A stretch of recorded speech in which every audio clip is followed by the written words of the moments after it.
बाज और कौवे की कहानी। एक जंगल में नदी के किनारे एक बड़ा बरगद का पेड़ था। उस पेड़ पे कौवे की जोड़ी रहते थे। उनमें स्त्री कौवा तो धीमे स्वभाव की थी, पर पुरुष कौवा तो बहुत मूर्ख था। एक दिन उसे सुंदर से हंस की तरह बदलकर नदी में आराम से घूमने की इच्छा जागी। ना ना, वो आपके लिए सही नहीं, मेरी बात सुनिए, बोल के स्त्री कौवा कितना बोलने पर भी ना सुनते हुए हंस की तरह रंग बदलकर नदी में घूमने के लिए सारे प्रयास कर लिया।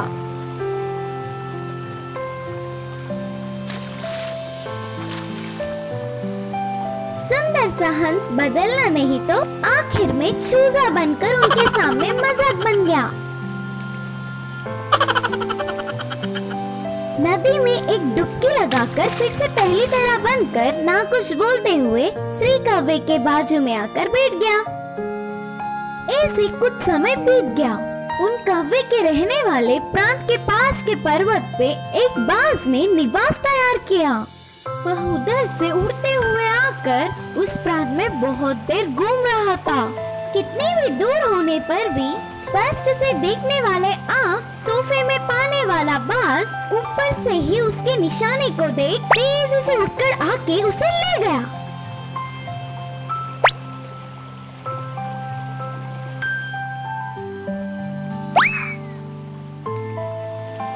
उस बाज के कामों को रोज कौवे देखते थे। मेरे सामने वो बाज कुछ महान नहीं, हवा में उड़ना, तुरंत दिखना, आसानी से जकड़ लेना, उसके सारे काम मैं आसानी से कर लूंगी, कहा पुरुष कौवे ने। उसके काम वो कर लेगा, हमारा काम हम कर लेंगे, बस अभी मूर्ख मत बनो, कहा स्त्री कौवे ने। फिर भी कम से कम इस बार तो वो क्या चीज है का प्रणाम देने के लिए निर्णय किया। एक दिन बाज आसमान में उड़ते समय फसलों में से एक खरगोश का बच्चा बाहर आया।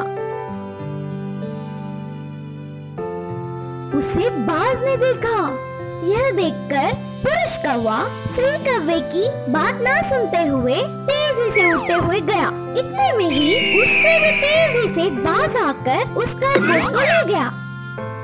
अब कौवा उदास होकर पेड़ पे बैठ के गुस्से से सोचा, मेरे खाने को हड़पने वाले कोई महान नहीं, इस बार उसकी कबर लूंगा। अब बोल के कोई फायदा नहीं करके स्त्री कौवा चुप रह गया। अगले दिन ही बिल में से बाहर आई हुई चूहे को कौवे ने देखा। अब देर न करते हुए तेजी से नीचे कूदा। बिल्कुल बाज की तरह उसकी नाखूनों से चूहों को पकड़ने की प्रयास किया। इतने में चूहा कौवे को देख होशियारी से बच गया। कौवा तो उसकी रफ्तार ना रोक पाते हुए उतनी ही तेजी से जाकर पेड़ को थप्पड़ मारी। हे भगवान, मैं मर गया रे, मर गया, बोल के दर्द से चिल्लाने लगा। तभी वहाँ बाज आकर, शिकार करना उतना आसान नहीं, अब से मेरी तरह करने का प्रयास मत करना, यह तुम्हारे सेहत के लिए ठीक नहीं। इस कहानी से हम यह सीखते हैं कि हमें कभी भी किसी की नकल नहीं करना चाहिए, बल्कि ईश्वर की दी हुई सामर्थ्यों से खुश रहना चाहिए। एक भले कबूतर की कहानी। एक जंगल में एक कौवा और एक कबूतर रहा करते थे। कबूतर एक बहुत खुशहाल जीवन बिताता था और उसको जितना खाने को मिलता था वो उसी में खुशी खुशी खुद भी खाता, तो वो उसे अगले दिन के लिए बचा कर रख लेता था। जो कोई भी उससे मदद मांगता था वो उनकी मदद जरूर करता था। पर कौवा ऐसा बिल्कुल नहीं था। जितना अनाज उसे खाने को मिलता था वो उसे खुद ही खा लेता था। वो कभी अगले दिन के लिए कुछ बचा कर नहीं रखता था और वो सब जानवरों का मजाक उड़ाते रहता था। एक दिन अचानक तेज हवा और बारिश होने लगी। ऐसा लग रहा था कि तो कोई तूफान आया है। अम्मू, इस बारिश में मैं तो कैसे भी गुजारा कर लूंगी, लेकिन मेरे मासूम बच्चे इस सर्दी और बारिश में कांप रहे हैं। अब मैं क्या करूं? ऐसा लग रहा था कि कोई तूफान आया है। उस तूफान में कबूतर का घोंसला टूट गया। कबूतर रोने लगा। पास में ही उसे एक कौवे का घोंसला दिखाई दिया। कबूतर अपने बच्चों को लेकर कौवे से मदद मांगने उसके घर गया। दोस्त, कौवा बाहर आया और कहने लगा, हाँ, क्यों बुलाया मुझे? कबूतर ने कहा, दोस्त, इस बारिश में मेरा घोंसला पूरा टूट गया है। इस सर्दी और बारिश में मेरे बच्चे भीग रहे हैं। मुझे और मेरे बच्चों को घर में रहने के लिए आज रात जगह दो ना अपने घर में। तब कौवे ने जवाब दिया, मुझे और मेरे बच्चों को घर में रहने के लिए जगह बस नहीं हो रही है। अब तुम्हें कहाँ से जगह दें? जाओ किसी और से मदद मांगो। कौवे का जवाब सुनकर कबूतर अपने बच्चों को लेकर खरगोश के घर गया। खरगोश ने उसकी मदद की और उससे और उसके बच्चों को रहने के लिए जगह दी। सुबह जब बारिश रुक गई तो कबूतर ने नया घोंसला बनाया और जंगल के बाकी सभी सदस्यों ने उसकी मदद की। कबूतर ने अब की बार बहुत मजबूत घोंसला बनाया था। कबूतर अपने बच्चों के साथ इस नए घोंसले में खुशी खुशी रहने लगा। कुछ दिन बाद उसी तरह दोबारा तेज बारिश होने लगी। इस बार कौवे का घोंसला टूट गया था। बहुत देर तक लगातार बारिश होने लगी। कौवा अपने बच्चों को लेकर हर जानवर से मदद मांगने गया। किसी भी जानवर ने उसकी मदद नहीं की। अब हर जानवर को कौवे का स्वभाव पता था। निराश होकर कौवा अब कबूतर के घर गया। जैसे ही कबूतर ने कौवे के बच्चों को बाहर बारिश में भीगते देखा तो उसे उन पर दया आ गई। अయ్यो दोस्त, बारिश में क्यों भीग रहे हो? अंदर तो आओ अपने बच्चों को लेकर।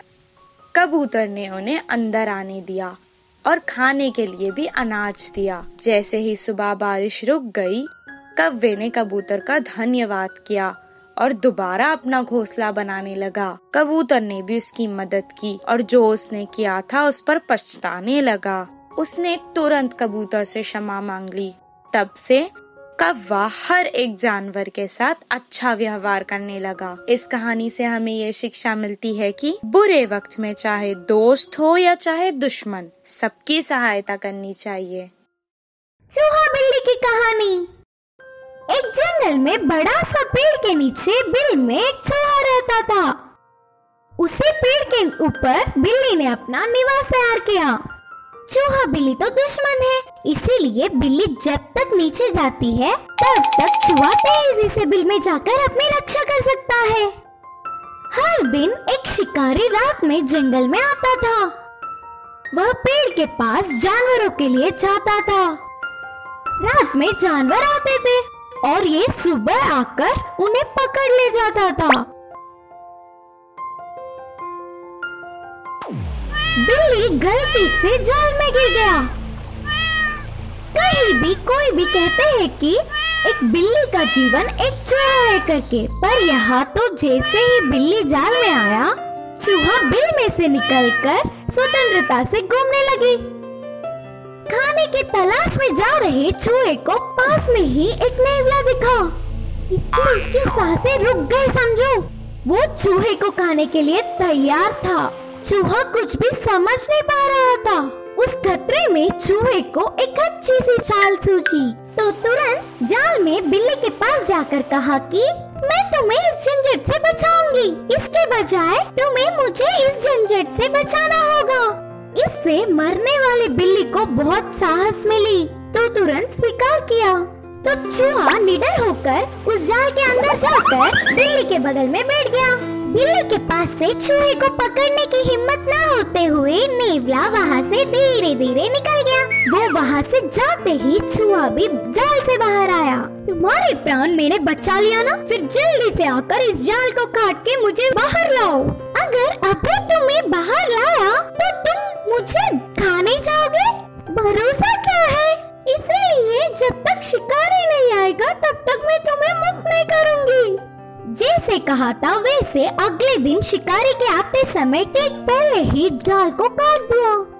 शिकारी की आने की जल्दी में बिल्ली ने चपाक से पेड़ को पकड़ लिया और चूहा भी उसके बिल में घुस गया। शिकारी पेड़ के नीचे पहुंचकर उस कटी हुई जाल को देखकर उसका प्रयास विफल होने से उदास हुआ और पीछे मुड़ गया। शिकारी के जाने के बाद बिल्ली ने कहा, मित्र, तुमने मेरे प्राण बचाए। अब से हम दोनों अच्छे मित्र बनेंगे। फिर चूहे ने हंसकर कहा,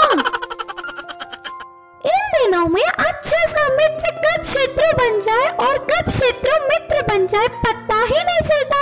ऐसे समाज में हम दुश्मनों के मध्य मित्रता कैसे होगा?